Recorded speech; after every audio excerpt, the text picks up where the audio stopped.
Daily. Taste the Daily.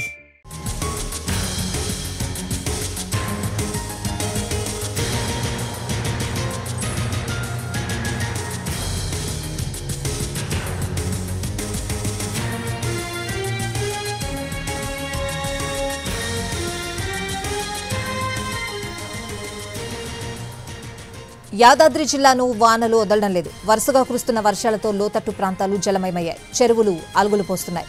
రాత్రి కురిసిన భారీ వర్షానికి చౌటుపల్ పెద్ద చెరువులోకి భారీగా వరద నీరు వచ్చి చేరింది. దాంతో 13వ వార్డు వినాయక్ నగర్లోని ఇళ్లలోకి వరద నీరు వచ్చి చేరింది. దాంతో ఇబ్బంది పడుతున్నారు.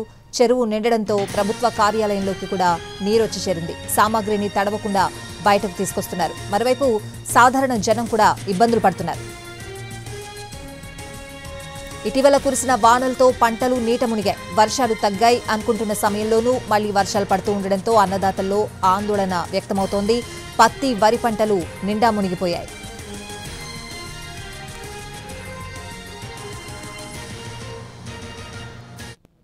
పది రోజుల నుంచి కురుస్తున్న భారీ వర్షాలకు విపరీతంగా వాటర్ రావడం జరిగింది.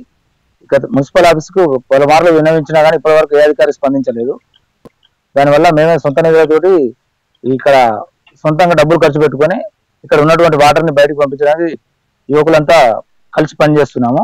లక్కారం పెద్ద చెరువు నుంచి చౌటుపల్లి ఊర చెరువులోకి వచ్చేటువంటి భారీ వరదని తట్టుకోవాలంటే ఇక్కడ డ్రైనేజ్ వ్యవస్థ పూర్తిగా అస్తవ్యస్తంగా ఉంది. దీనిపై అధికారులు తక్షణమే దృష్టి పెట్టాలని కోరుతున్నాం.